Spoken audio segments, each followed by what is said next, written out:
Hey, what's up, y'all? Welcome back to the channel. As you see in the title, today we're going to be talking about 9 reasons why you should not come to China. If you're new here, my name is John. I'm an American that's been living here in China for 14 years. And actually, I love living here, but everybody has different ideas about places they like and don't like or why they like them. So today, I'm going to be sharing with y'all some of the reasons why you may not want to come to China, because some people just can't deal with very well. So let's discuss some of those things today, some reasons you might not enjoy living here. So I made a list. I kept it here on my phone so I don't forget what I want to talk about. So let's dive into it right now. Number 1 is privacy. Okay. Now, when I talk about privacy, there's several different things when it comes to this topic. Number 1 is there are cameras everywhere. Every building, every shopping mall, every street, every sidewalk, everything, every road, there are cameras everywhere. You are being watched all the time. Anywhere you go outside of your house, you're being watched on camera. And then also there's some other like personal privacy things that you may find quite annoying. For example, like just, you're different, right? You're gonna look different and people are always gonna be watching you. You go to the restaurant and sit down, people watch you, they listen to you order your food because they want to see, like, can you speak Chinese or not? Like, people are just always paying attention to you. And sometimes it's almost kind of like being like a mini celebrity. Like, everywhere you go, people are watching, people are listening. Even when you go to the toilet, you go to the men's restroom and there might be like 10 urinals on the wall, and there's nobody in the restroom. You're the only person there. You walk up there to use the bathroom. Somebody comes in, and instead of going to one of the ones, 2 or 3 down or whatever, they go right next to you. They stand right next to you, and they just look at you while you're taking a leak. So really, lack of privacy is a very big thing that a lot of people just cannot deal with. Number 2 is going to be moving. Okay.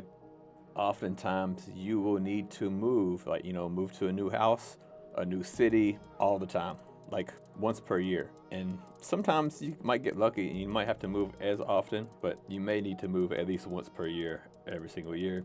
And a lot of this depends on your work, because here in China, when you're working here, usually work is based on contract. So you'll sign a contract for your job and you also sign a contract for your apartment.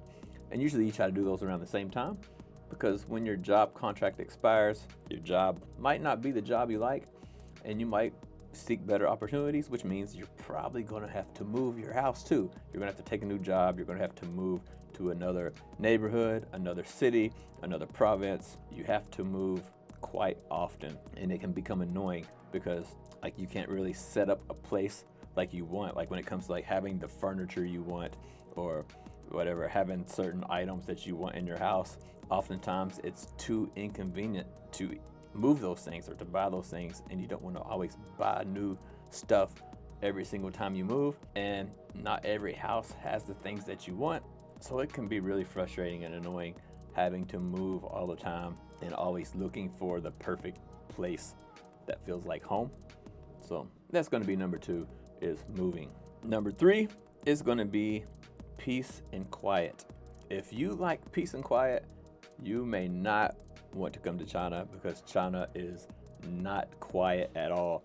It's very, very noisy. Everywhere you go, there's noise. You just walk outside the door and there's noise. There's always cars on the road, beep, beep, beep.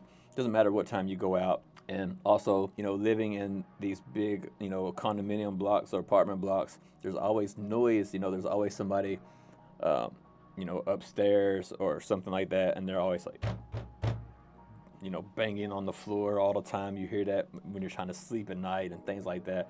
And also outside is very noisy. Like, you just walking outside and you hear people like on the phone, what, screaming like at the top of their lungs when they have a voice thing, a microphone right next to their mouth, but they're still screaming. Like, it's just, you hear these loud noises everywhere all the time.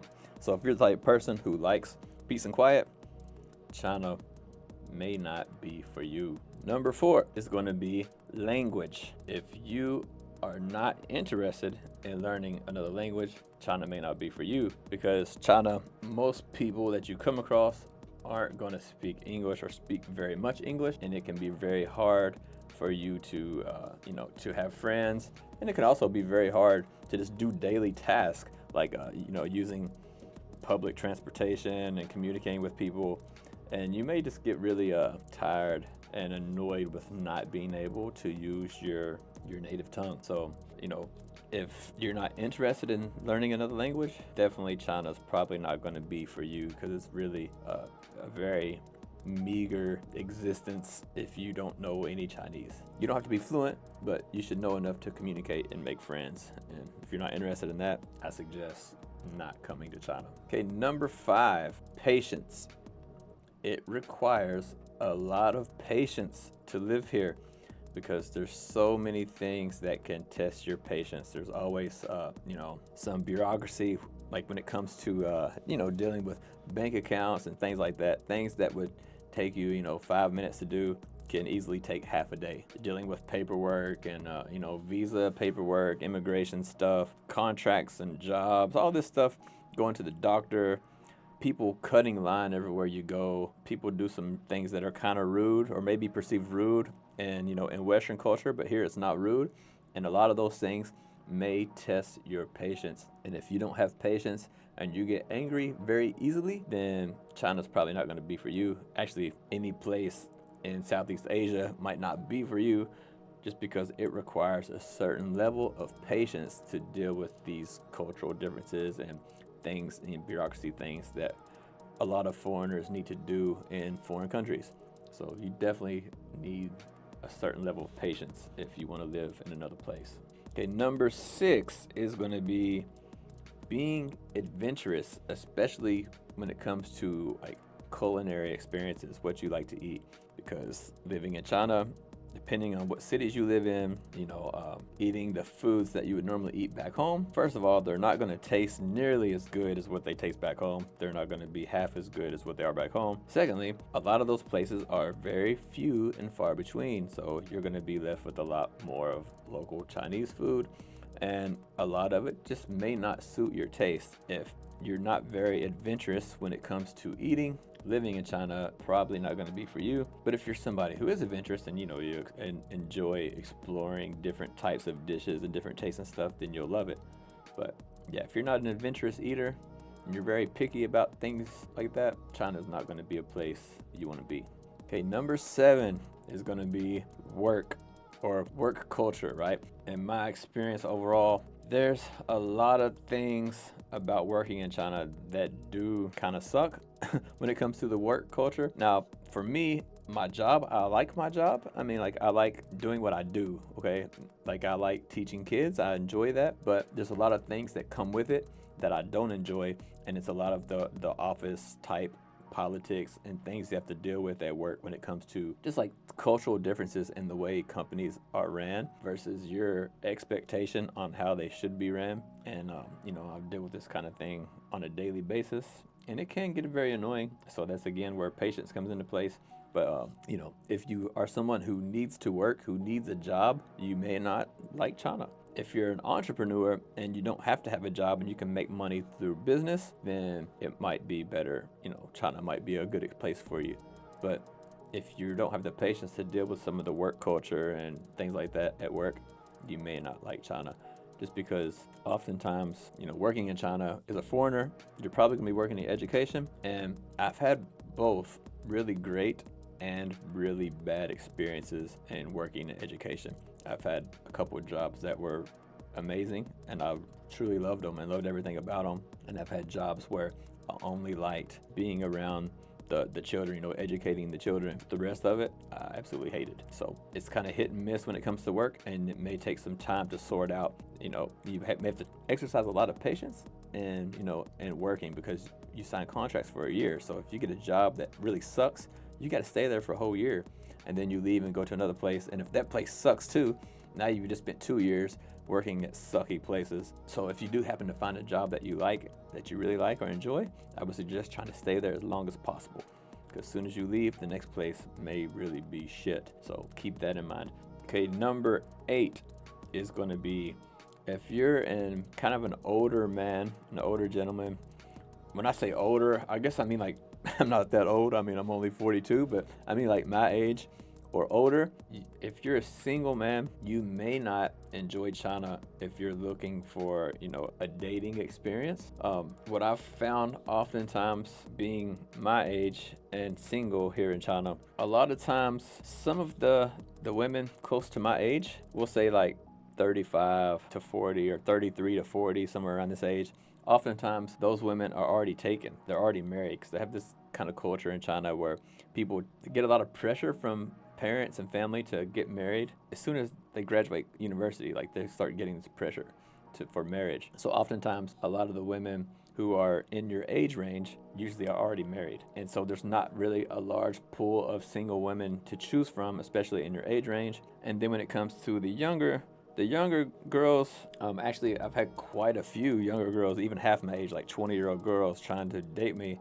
But oftentimes I've found that these younger girls, they're just not what I'm looking for, I guess, because I like girls who are just, I don't know how to explain, just more mature. And a lot of the younger girls here are very like immature mentally in a way, like, or just maybe they just do things I don't like, or maybe that's today's society. But they're always on the phone, always on social media, always taking pictures of themselves. They're always like this, taking pictures of themselves everywhere they go. And I don't know, I just don't like that kind of thing. I can't get with that. Like if I go out with a girl to eat and she spent 30 minutes doing this, I'm not interested in that. I want to sit down and chat and have a conversation with you, not watch you take pictures of yourself. So I haven't really liked a lot of the younger girls, and the older girls are taken. So if you're an older man looking for a woman, it may not be the place for you unless you don't mind like a young girl who doesn't know anything, who doesn't know how to cook, doesn't know how to clean, and likes taking pictures of herself. Then it may be okay for you. But if you don't like that kind of thing, like me, I don't like that kind of thing. Maybe I'm more traditional. I like girls who know how to cook, know how to clean, know how to take care of their man, but who are also intelligent. That's the kind of thing I like. Sometimes you can have trouble finding that. Okay, so number 9, if you're gonna act like a dickhead, don't come to China. My light just went out. What I mean by that is oftentimes you see in the news and things like that, some foreigners really do some really asshole type stuff. Like you see some foreigners lose their patience and maybe get into fights and things like that. Or I've seen a few foreigners do some other things that are like illegal, like get into some type of drugs or some stuff like that, or just overall have really poor behavior, like arguing with people and fighting with people in public and this kind of stuff. If you're gonna do those kind of things, you definitely don't want to come to China, because the punishment for things can be very strict. And if you say you go out and get into a fight with somebody, you may go to jail for 3, 4, 5 years, or maybe even longer, right? There's no telling how long you go to jail for a simple altercation, or even like drugs and things like that. If you're into that kind of thing and you get caught doing that kind of thing, there is no telling how long you can go to jail. You may even get the death penalty. So if those kind of things are things that you can't refrain from doing, definitely you don't want to come to China if you're into those type of things. I'm not saying those things, like, if you like those kind of things, fine, do what you want to do, but I wouldn't recommend doing those type of things in China. So that's it. That's a list of 9 things that you shouldn't do, or 9 reasons why you shouldn't come to China if you were considering coming to China. So that being said, check out this next video. That's the one YouTube says you should watch next. Thank y'all for watching. Like, comment, subscribe, all that good stuff. And I'll see y'all on the next one. Take care.